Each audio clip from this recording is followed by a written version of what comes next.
So, has the gravel bike killed the endurance road bike? Well, let's find out.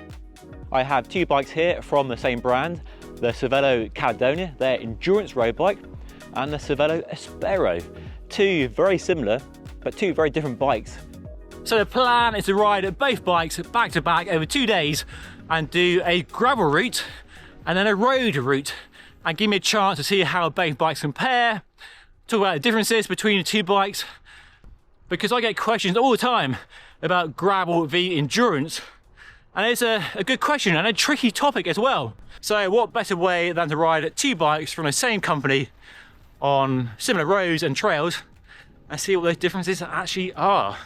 And hopefully by the end of the video, I and you will have a better idea of what the differences are and what they actually mean when you ride both bikes. Let's start with a brand new Aspero, an update on the first gravel bike from the Cervelo launched in 2019. It has space for up to 45mm wide tyres, has a threaded bottom bracket, UDH dropout, and semi-internal routing with a two-piece carbon fibre handlebar. I reviewed the bike last year, and that video linked up above and down below. While this is the Caledonia 5, first launched in 2020. It has space for up to 36mm wide tyres, although I've heard a rumour it can go up to 40 if you sacrifice clearance around the front mech, but not as generous as the MV3 or Specialized Roubaix. The frame includes down tube storage, full internal routing with carbon fibre aero handlebar and stem, but it lacks the UDH dropouts of the Aspero. Visually, both bikes look almost the same. They have very similar aero tube profiles and the same dropped rear stays claimed to give more vertical compliance and therefore comfort in the saddle. While on the Caledonia, the down tube is designed to give a very stiff frame set for hard riding and sprinting. Right, okay, let's start on the Aspero. Got a nice route planned today, some road, and then some sweet gravel, and see what it's all about. The nice thing about the Aspero in the build I'm running and with the tyres on it is it's very quick on the road. It doesn't feel slow or draggy on the tarmac, and now here on the gravel it maintains that speed really nicely. These tyres definitely have an emphasis on speed, low rolling resistance, and the geometry, yeah, it's nice and laid back. The steering not too fast, handles really well. So Girona has become synonymous with gravel over the last few years.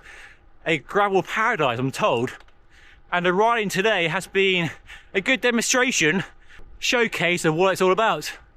And it's not all off-road, it's a real demonstration of how versatile gravel bikes are for road, gravel, farm tracks, and all the stuff you might do on a bike like this.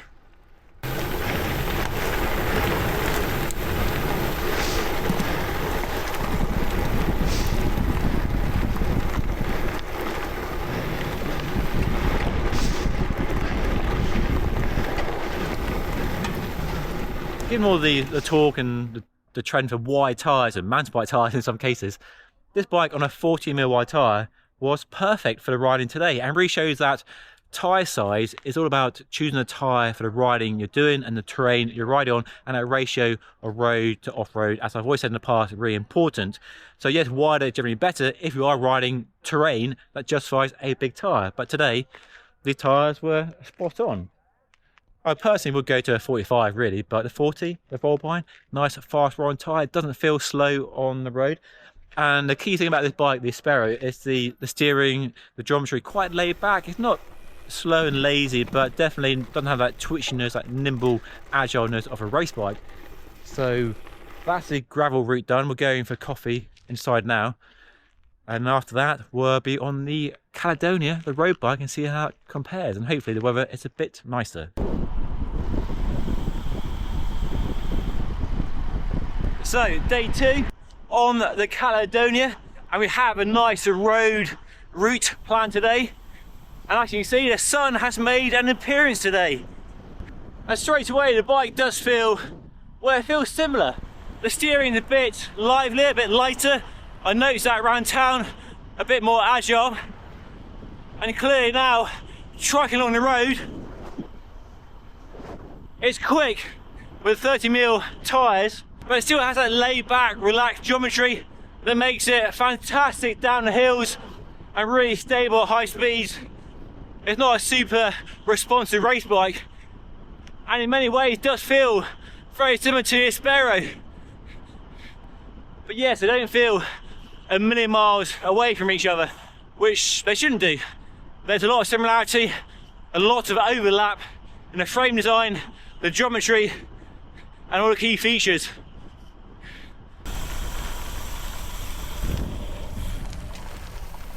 This is very smooth, light gravel, and the 30mm tyres are fine, but for me it's a risk of a puncture on a narrow tyre, and the gearing on the steeper, harder gravel climbs. The one-by gearing on the Aspero has a low range, like to climb right now, and more like gears on the 2x SRAM setup, road focus gearing. We have 48-35 chain set. So gearing is definitely another aspect of difference between the two bikes for riding on road or off-road. And climbs are steep on the road, of course. There are plenty of big mountains around here in Girona, but I find gravel climbs are always steeper and harder and slower, which is why I'm out of breath.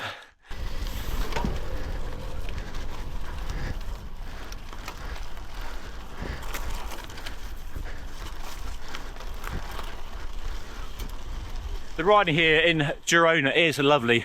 Really nice landscapes, silky smooth roads, traffic free as well.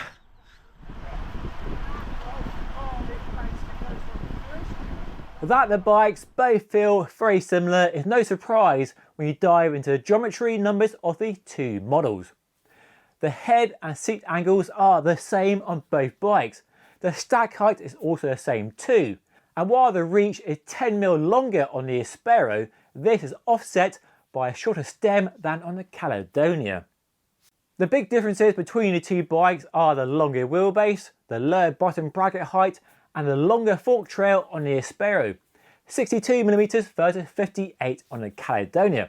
And the longer fork trail has the effect of slowing down the steering, which is generally considered a good thing on a gravel bike for extra stability it brings on loose gravel at high speed. However, adjustable flip chips and the fork dropout on the Aspero do allow some degree of adjustment. Given these similarities, I have no doubt at all that the Aspero would ride very well indeed with the slick tyres from the Caledonia fitted.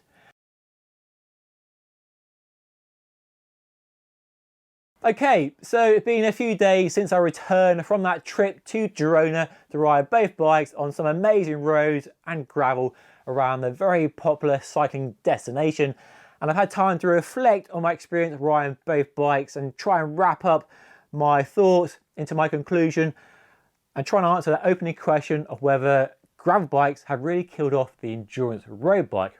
Now, granted, this isn't the most in-depth comparison at all. It would have been great with more time available to swap the wheels around and see how they really compared, but testing bikes as they're sold is the idea and intention here, and focus on the key differences between the two bikes as they are sold.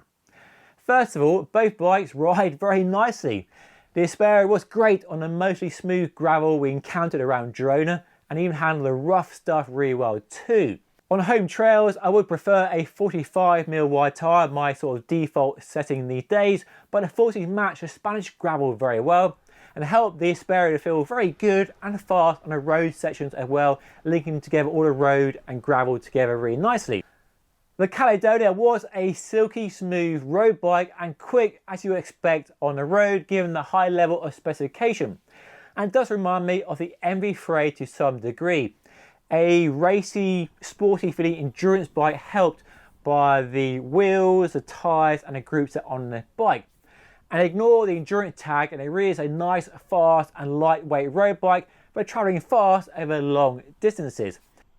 The bike also displayed very good levels of comfort as well, especially through the saddle, and quite balanced from front to rear. And for some of the rougher sections of tarmac we encountered, the ride was smooth and not jarring at all. And when we did a small section of gravel, the bike coped just fine, Although after riding the Aspero, I definitely felt more nervous on a 30mm wide tyre, riding on quite chunky gravel in places, and the gearing was way too high on the steep climbing encounters. So a real difference in gearing between the two bikes. And that leaves the Aspero as the more appealing of these two bikes if you want one bike that can do both gravel and not be held back on the road, even with a 40mm tyre fitted. And given the closeness and the similarity of the geometry of the two bikes, it's clear swapping to narrow tyres on the Aspero would, I think, bring similar levels of speed and performance as the Caledonia, until the gearing limits your top end potential. The gearing is lower on the Aspero than on the Caledonia.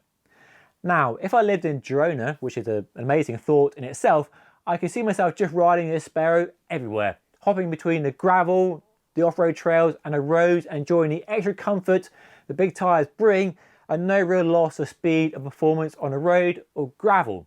But which you choose comes down to what you're actually riding.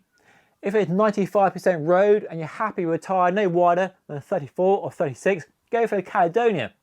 But if that ratio tips further to gravel and you want a choice to ride much wider tyres, the Aspero is clearly the way to go. It's easier to make the Aspero a road bike than make the Caledonia a gravel bike, and that for me is a clear difference from riding two bikes side by side. But the perfect bike for me would be a combination of the two models into one. The biggest difference in performance really came not from the frame design or the geometry, but the equipment on each bike. It also raises the question that neither of the two bikes are the most progressive in their class. There are endurance bikes with much bigger tyre clearance, like the MV3 and Aspero Roubaix, and there are gravel bikes that are longer, slacker, have space for bigger tyres and better on very rough trails. So it's likely not all endurance v gravel bike comparisons from other brands will have the same outcome. So to answer my opening question, has the gravel bike killed off the endurance road bike? Well, unless you primarily ride on the road and maybe occasional dirt path, the increased flexibility, the bigger tyre clearance and the low gears of the gravel bike make it, in my opinion, the way to go. So there we go, 2 really nice days in Girona on 2 very different but very similar bikes. And choosing a bike these days isn't easy, there's so much choice, but we're in a good position in terms of finding the right bike for the riding we do, and it's really about identifying the riding you do and want to do and choose the right platform and the right tyres for that riding. So hopefully the video has been helpful and you've enjoyed the video, and if you did, make sure to hit that subscribe button right there, and if you want to see a review, a more in-depth review of the Aspero, that's linked right up there. But if you've got any questions, comments, feedback, leave a comment down below. But I'm off back to the hotel for a few more miles of lovely silky smooth riding. So I'll see you all again very soon. Thank you so much for watching.